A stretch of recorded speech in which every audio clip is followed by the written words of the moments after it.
আলহামদুলিল্লাহি রাব্বিল আলামিন ওয়াসসালাতু ওয়াসসালামু আলা সাইয়্যিদিল মুরসালিন আম্মা বা'দ ফাআউযু বিল্লাহি মিনাশ শাইতানির রাজীম বিসমিল্লাহির রহমানির রহিম আসসালাতু ওয়াসসালামু আলাইকা ইয়া রাসূলাল্লাহ ওয়া আলা আলিকা ওয়া আসহাবিকা ইয়া হাবিবাল্লাহ আসসালাতু ওয়াসসালামু আলাইকা ইয়া নবিয়াল্লাহ ওয়া আলা আলিকা ওয়া আসহাবিকা ইয়া নূরাল্লাহ।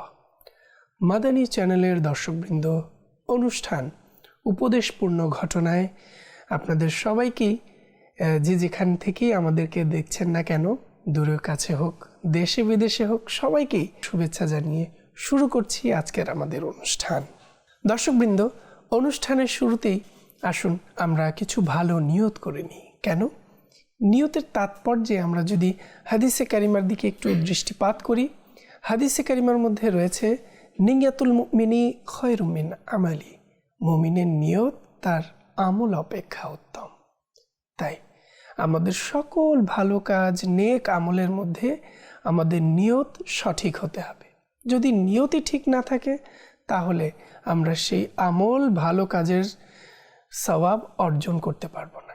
আল্লাহ তাআলা আমাদের সবাইকে প্রত্যেক আমল, ভালো কাজের পূর্বে ভালো নিয়ত করার তৌফিক দান করুন। দর্শকবৃন্দ, দুরূদ শরীফের অগণিত বেশুমার ফজিলত এবং বরকত রয়েছে। আসুন একটি হাদিসে কারিমা শ্রবণ করি। আল্লাহ রসুল সাল্লাল্লাহু তাআলা আলাইহি ওয়া আলিহি ওয়াসাল্লামের প্রতি দুরূদ প্রেরণের কেমন ফজিলত অর্জিত হয়ে থাকে। আল্লাহ পাকের সর্বশেষ নবী হুজুর সাল্লাল্লাহু তাআলা আলাইহি ওয়া আলিহি ওয়াসাল্লাম ইরশাদ করেন, মুসলমান যতক্ষণ পর্যন্ত আমার উপর দুরূদ শরীফ পড়তে থাকে, ফেরেশতারা তাদের উপর রহমত প্রেরণ করতে থাকে। সুবহানাল্লাহ। এখন বান্দার ইচ্ছে সে কি কম পড়বে নাকি বেশি পড়বে। সুবহানাল্লাহ, সুবহানাল্লাহ। দর্শকবৃন্দ, এই যে দুরূদ শরীফের ফজিলত শুনলাম, এই দুরূদ শরীফের মাধ্যমে আল্লাহ পাকের রহমত অর্জিত হয়। তো আমরা কেনই বা দুরূদ শরীফের মাধ্যমে আরও অধিক রহমত, বরকতের অধিকারী হব না? আসুন আমরা যারা শুনছি দুরূদ শরীফের ফজিলত, আসুন না আমরা সবাই নিয়ত করে নিই। এখনও যারা আমরা দুরূদ শরীফ পাঠে নিজেদেরকে ব্যস্ত করতে পারিনি, দুরূদ শরীফ নিয়মিতভাবে পাঠ করি না, আসুন এই অনুষ্ঠানের মাধ্যমে আমরা নিয়ত করে নিই। আমরা প্রিয় নবী সাল্লাল্লাহু আলাইহি ওয়াসাল্লামের প্রতি অধিক হারে দুরূদ শরীফ পাঠ করব। সাল্লু আলাল হাবিব সাল্লাল্লাহু তাআলা আলা মুহাম্মদ সাল্লাল্লাহু তাআলা আলাইহি ওয়াসাল্লাম। দর্শকবৃন্দ, আজকের অনুষ্ঠানেও আমরা একটি ঘটনা নিয়েছি, আর এই ঘটনায় আমাদের জন্য আজকে কোন উপদেশগুলো রয়েছে, আসুন না আমরা অনুধাবন করার চেষ্টা করি ঘটনাটি শুনতে শুনতে। দর্শকবৃন্দ, আবু ইউসুফ ইয়াকুব বিন ইব্রাহিম রাহমাতুল্লাহি তাআলা আলাইহি বর্ণনা করেন, খুব ছোটবেলায় আমি যখন আমার মায়ের কোলে, তখন আমার পিতা ইব্রাহিম বিন হাবিব রাহমাতুল্লাহি তাআলা আলাইহি ইন্তেকাল করে যান। খুব অভাব অনটনে আমাদের জীবন চলত। তাই আমি যখন একটু বড় হই, আমার মা তখন আমাকে নির্ধারিত মজুরির বিনিময়ে কাজের জন্য একজন ধোপার কাছে পাঠিয়ে দেন। কিন্তু আমি ধোপার কাছে না গিয়ে প্রতিদিন ইমাম আবু হানিফা রাহমাতুল্লাহি তাআলা আলাইহির মজলিসে অংশগ্রহণ করতাম এবং খুব মনোযোগ সহকারে তার জ্ঞান গর্ভ কথাবার্তা শুনে জ্ঞান লাভ করতাম। আমার মা প্রতিদিন আমার পেছনে পেছনে ইমাম আবু হানিফা রাহমাতুল্লাহি তাআলা আলাইহির মজলিস পর্যন্ত চলে আসতেন এবং জোর করে আমাকে সেখান থেকে উঠিয়ে ধোপার কাছে নিয়ে যেতেন। এদিকে ইমাম আবু হানিফা রাহমাতুল্লাহি তাআলা আলাইহি আমার আগমনে খুব খুশি হতেন এবং জ্ঞান অর্জনে আমাকে বিভিন্নভাবে উৎসাহিত করতেন। তাই আমিও সব কিছু উপেক্ষা করে তার মজলিসে চলে আসতাম। এভাবে এক পর্যায়ে বিরক্ত হয়ে আমার মা একদিন হযরত আবু হানিফা রাহমাতুল্লাহি তাআলা আলাইহিকে বলেই ফেললেন, আপনি আমার ছেলের নষ্টের মূল কারণ। সে একজন এতিম ছেলে, এই দুনিয়ায় তার কিছুই নেই। আমার নিজের উপার্জিত অর্থ থেকে তার ভরণ পোষণের যোগান দিতে হয়। এমত অবস্থায় তার নিজের খরচাদির জন্যই আমি তাকে ধোপার কাছে পাঠিয়েছি, অথচ আপনার কারণে সে সেখানে না গিয়ে আপনার মজলিসে চলে আসে। ইমামে আজম আবু হানিফা রহমতুল্লাহি তাআলা আলাইহি আমার মাকে বললেন, ওহে চঞ্চলমতি নারী, জেনে রাখো, অচিরেই এমন দিন আসবে যেদিন তোমার এই পুত্র সোনার থালায় পেস্তা বাদামের তেল দিয়ে তৈরি ফালুজাজ ভক্ষণ করবে। তার কথা শুনে আমার মা বললেন, আপনি মূলত আমার ছেলেকে উস্কে দিচ্ছেন এবং তাকে ভুল পথে পরিচালিত করছেন। আবু ইউসুফ রহমতুল্লাহি তাআলা আলাইহি বলেন, এরপর আমার মা সেখান থেকে প্রস্থান করলেন। এভাবে আমি নিয়মিত ইমামে আজম আবু হানিফা রহমতুল্লাহি তাআলা আলাইহির মজলিসগুলোতে অংশগ্রহণ করতে লাগলাম। ফলে আল্লাহ পাক আমাকে এমন জ্ঞান দান করলেন এবং এত উঁচু মর্যাদায় আমাকে অধিষ্ঠিত করলেন যে একসময় আমি সাম্রাজ্যের প্রধান বিচারপতি পদে নিযুক্ত হই। আমি খলিফা হারুনুর রশিদের সঙ্গে নিয়মিত ওঠা বসা করতাম এবং প্রায়ই তার সঙ্গে একই দস্তরখানায় আহার করতাম। একদিনের ঘটনা, আমি খলিফা হারুনুর রশিদের সঙ্গে আহার করছিলাম। তিনি তখন আমার দিকে ফালুজাজ এগিয়ে দিয়ে বললেন, আবু ইউসুফ, এটা খান, কারণ এ ধরনের খাবার খুবই কমই তৈরি করা হয়ে থাকে। আমি তখন জিজ্ঞেস করলাম, আমিরুল মুমিনিন, এ খাবারের নাম কি? তিনি বললেন, এর নাম ফালুজাজ। এটাকে পেস্তা বাদামের তেল দিয়ে রান্না করা হয়। তার কথায় আমি হেসে দিলাম। তিনি আমার হাসির কারণ জানতে চাইলে আমি এড়িয়ে যাওয়ার জন্য বললাম, আমিরুল মুমিনিন, তেমন কিছু নয়, আল্লাহ আপনাকে দীর্ঘায়ু দান করুন। তিনি তখন আমাকে আমার হাসির কারণ বলার জন্য পীড়াপিড়ি আরম্ভ করলে আমি ছোটবেলায় আমার সঙ্গে যা কিছু ঘটেছে এবং ইমামে আজম আবু হানিফা রহমতুল্লাহি তাআলা আলাইহি আমার সম্পর্কে যে ভবিষ্যৎবাণী করেছিলেন সব কিছু আমি তাকে বললাম। আমার বিবরণ শুনে তিনি বিস্ময়ে বিভোর হয়ে গেলেন এবং বললেন, আমি আমার জীবনের শপথ করে বলছি, জ্ঞান মানুষের মর্যাদাকে সমুন্নত করে, হোক সেটা দ্বীনি বিষয়ে কিংবা দুনিয়াবী বিষয়ে। আল্লাহ পাক ইমামে আজম আবু হানিফা রহমতুল্লাহি তাআলা আলাইহির উপর রহম করুন। কপালের চক্ষু দ্বারা যা দেখা যায় না তা তিনি অন্তরের চক্ষু দ্বারা দেখে ফেলতেন। সুবহানাল্লাহ, সুবহানাল্লাহ। মাদানী চ্যানেলের দর্শকবৃন্দ, এই যে ঘটনাটি আমরা শুনলাম, আল্লাহু আকবার, আসলে এক তো এখানে আমরা অনেকগুলো উপদেশ এবং অনেক কিছু গুরুত্বপূর্ণ বিষয় আমরা জানতে পারছি আল্লাহ ওয়ালাদের। সুবহানাল্লাহ, তারা যা দেখেন সাধারণ মানুষ কিন্তু তারে দু চোখ দিয়ে দেখতে পান না। আর এখানে যে উল্লেখযোগ্য বিষয়টি ইলমে দ্বীন, জ্ঞান অর্জন, আল্লাহু আকবার। দর্শকবৃন্দ, এই জ্ঞান অর্জন আমাদের প্রত্যেকের উপর জরুরি। যেভাবে দুনিয়াবি জ্ঞানও প্রয়োজন হয় আমাদেরকে চলতে ফিরতে, জানতে, যে কোনো বিষয়ে মানুষ যে কোনো কাজ করুক সেই কাজ সম্পর্কেও তাকে আগে জানতে হয়, শিখতে হয়, অর্থাৎ জ্ঞান অর্জন করতে হয় প্রত্যেকটা বিষয়ে। তখনই সে সেই কাজের মূল্যায়ন করতে পারে এবং সেই কাজের দ্বারা তার ভবিষ্যৎ গড়ে ওঠে। আর যখন মানুষ সেই জ্ঞান যদি হয় ইলমে দ্বীন, ইসলামের জ্ঞান, সুবহানাল্লাহ, তখন তো তার মর্যাদা মহান আল্লাহ পাক এমনভাবে বাড়িয়ে দেন যার উদাহরণ আমরা এই ঘটনায় শুনলাম। হ্যাঁ দর্শকবৃন্দ, পবিত্র কুরআনুল কারীমের মধ্যে মহান আল্লাহ তাআলা সুবহানাল্লাহ মানুষকে ইলমের জন্যই সৃষ্টি করা হয়েছে। আল্লাহ পাক পবিত্র কুরআনুল কারীমের 20 পারায় সূরা আনকাবুতের মধ্যে 43 নং আয়াতে ইরশাদ করেন, বিসমিল্লাহির রহমানির রহিম, ওয়াতিলকাল আমসালু নাদরিবুহা লিন্নাস ওয়ামা ইয়াকিলুহা ইল্লাল আলিমুন। কানজুল ঈমানের অনুবাদ।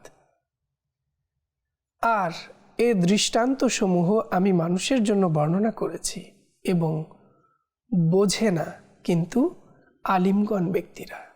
সুবহানাল্লাহ। দর্শকবৃন্দ, আমরা যদি হাদিসে কারিমার দিকেও তাকাই, সেখানেও কিন্তু আছে মহান আল্লাহ তাআলা এখানে আলিমগণ, জ্ঞান অর্জনকারীদের সুবহানাল্লাহ কত সুন্দর তাদের গুণ বর্ণনা করলেন, প্রশংসা করলেন। ঠিক এই জ্ঞান অর্জন করা আমাদের প্রত্যেকের জন্যই জরুরি।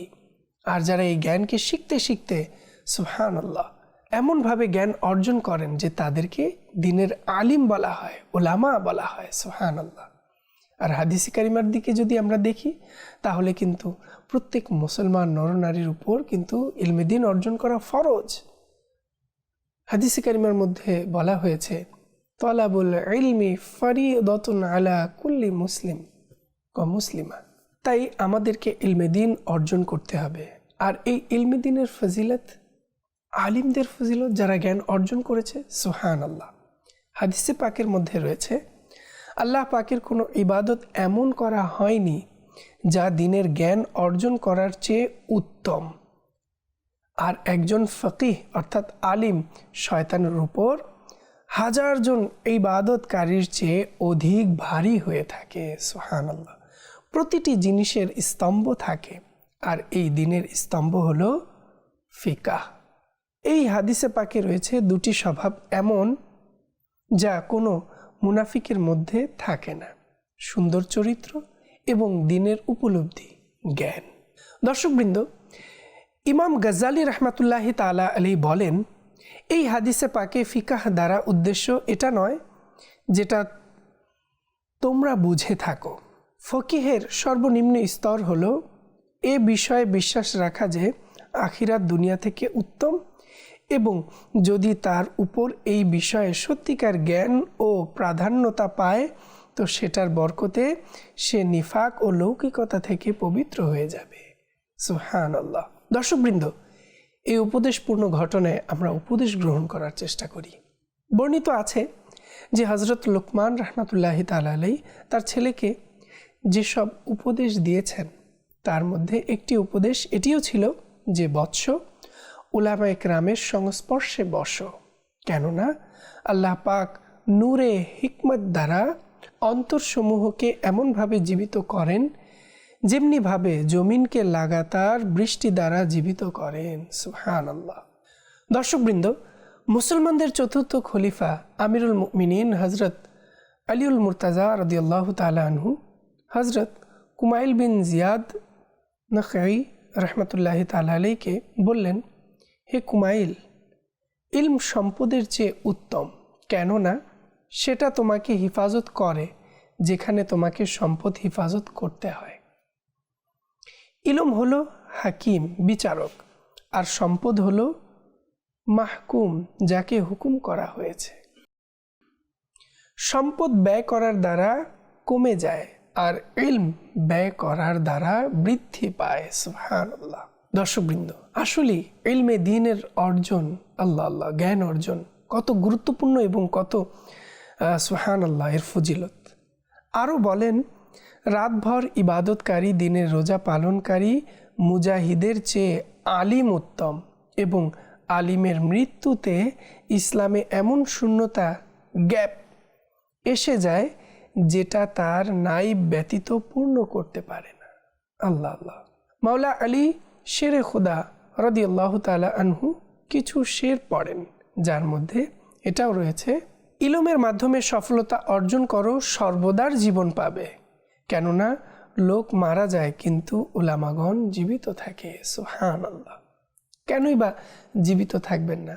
আজ যদি আমরা দেখি আমাদের এই মাতৃভূমি বাংলাদেশে অসংখ্য আউলিয়া কেরাম সুবহানাল্লাহ ইলমে দ্বীনের প্রচার প্রসার করতে এসে এখানেই তাদের মাজার হয়ে গেছে, কবর হয়েছে, কিন্তু আজও আমরা তাদেরকে স্মরণ করি, মনে রেখেছি। কেন? তারা ছিলেন এক একজন দ্বীনের দায়ী, আলিমে দ্বীন। সুবহানাল্লাহ। হজরত জুবাইর বিন আবু বকর রহমতুল্লাহি তাআলা আলাইহি বর্ণনা করেন, আমি ইরাকে ছিলাম, আমার পিতা আমাকে পয়গাম পাঠালেন, ইলম অর্জন করাকে আবশ্যক করে নাও। যদি গরিব হও তাহলে এটি তোমার সম্পদ, আর যদি ধনী হও তো এটি তোমার সৌন্দর্য। সুবহানাল্লাহ। এক বর্ণনায় এসেছে, যে ইলম অর্জন করবে আল্লাহ পাক তার বিপদ আপদ দূর করে দিবেন এবং তাকে সেখান থেকে রিজিক দান করবেন যেখানে তার ধারণাও হবে না। সুবহানাল্লাহ।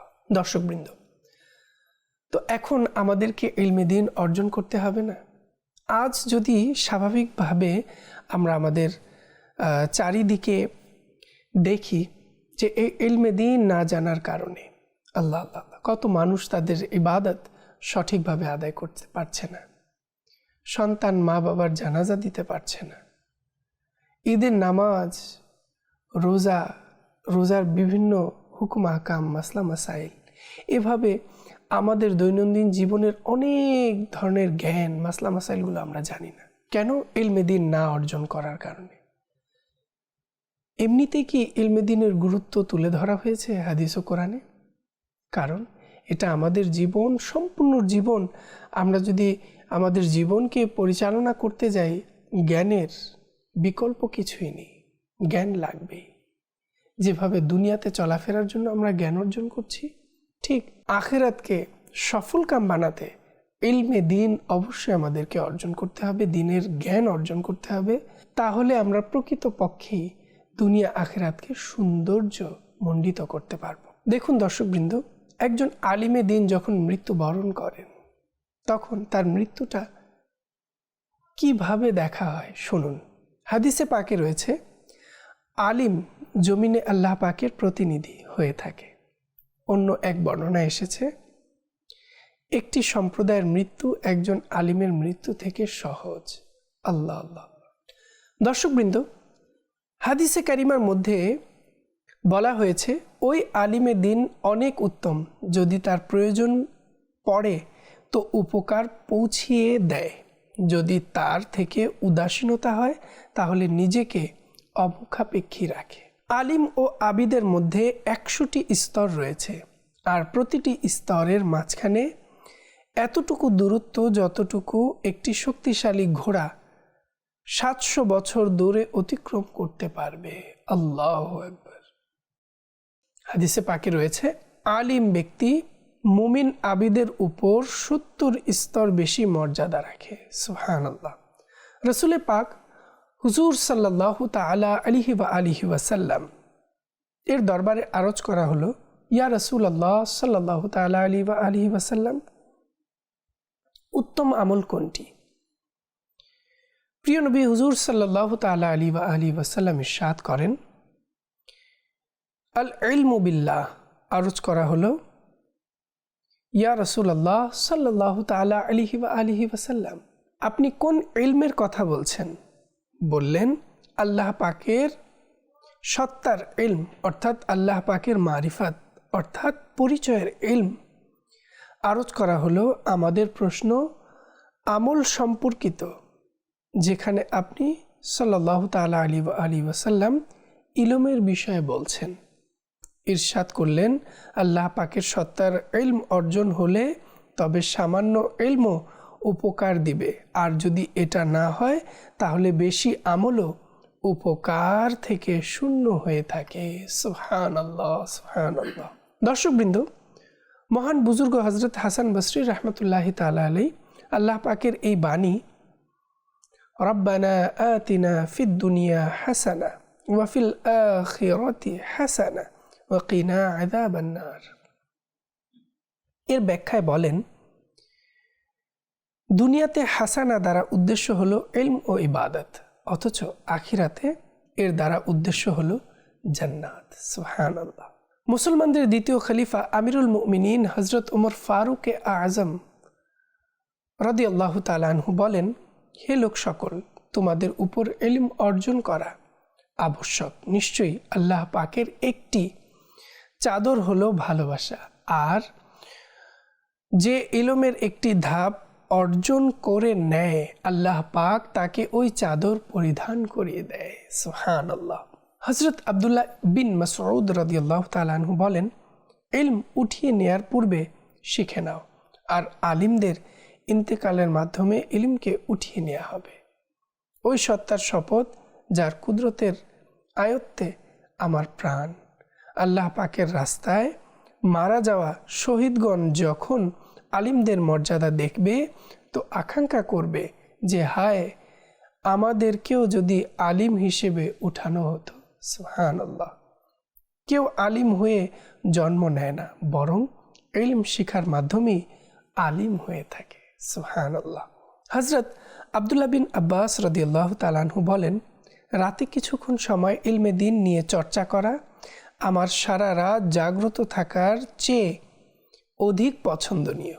মাদানী চ্যানেলের দর্শকবৃন্দ, এই যে আমরা ফজিলত শুনলাম, সুবহানাল্লাহ, ইলমে দ্বীনের চর্চা করা কিছু সময় সারা রাত জাগ্রত থাকা থেকেও অধিক পছন্দনীয়, অর্থাৎ সারা রাত ইবাদত করার চেয়েও অধিক উত্তম ইলমে দ্বীন অর্জন। সুবহানাল্লাহ। কেনই বা হবে না? কারণ আল্লাহ পাক ইলমে দ্বীন অর্জনকারীকে, জ্ঞান অর্জনকারীকে সর্বশ্রেষ্ঠত্ব দিয়েছেন। সুবহানাল্লাহ। তাই এই যে আজকের আমরা ইমামে আজম আবু হানিফা রাহমাতুল্লাহি তাআলা আলাইহির ঘটনা থেকে আমরা জানলাম যে আমরা এই উপদেশটি পাচ্ছি যে আমাদের জ্ঞান অর্জন করতে হবে, ইলমে দ্বীন অর্জন করতে হবে। আমি আমার পরিবার নিয়ে চলছি, আমি ব্যবসা বাণিজ্য করছি, আমি দৈনন্দিন জীবনযাপন করছি, যে ধরনের কাজই করছি না কেন, সকল বিষয়ে সুবহানাল্লাহ ইসলাম আমাদেরকে জ্ঞান শিক্ষা দেয়। তাই আসুন না, আমরা যারা আজকে অনুষ্ঠানের মাধ্যমে শুনছি, আসুন আমরা ইলমে দ্বীন অর্জন করি। আলহামদুলিল্লাহ, এই সকল ব্যবস্থাপনা দাওয়াত ইসলামী আজ আমাদেরকে করে দিয়েছে। আমি ব্যবসা বাণিজ্য করছি, এর সম্পর্কেও ইলমে দ্বীন অর্জন করার সুযোগ দাওয়াত ইসলামী করে দিচ্ছে। সুবহানাল্লাহ। তাই আপনাদেরকে বলবো, আসুন দাওয়াত ইসলামের সাথে যুক্ত হই, ইলমে দ্বীন অর্জন করি। মাদানী কাফেলা, বিভিন্ন ধরনের কোর্স, কোরআন কোর্স, ফরজ উলুম কোর্স, বিভিন্ন ধরনের সুবহানাল্লাহ কোর্সের মাধ্যমে আমরা বিভিন্ন উপায়ে কিন্তু ইলমে দ্বীন অর্জন করতে পারি। আল্লাহ তাআলা আমরা যা শুনলাম এর উপর আমল করার তৌফিক দান করুন। দর্শকবৃন্দ, আজকের অনুষ্ঠানের এখানেই শেষ। আগামী পর্বের আমন্ত্রণ জানিয়ে আজ এখানেই বিদায় নিচ্ছি। সাল্লু আলাল হাবিব সাল্লাল্লাহু তাআলা আলা মুহাম্মদ সাল্লাল্লাহু তাআলা আলাইহি ওয়া আলিহি ওয়াসাল্লাম।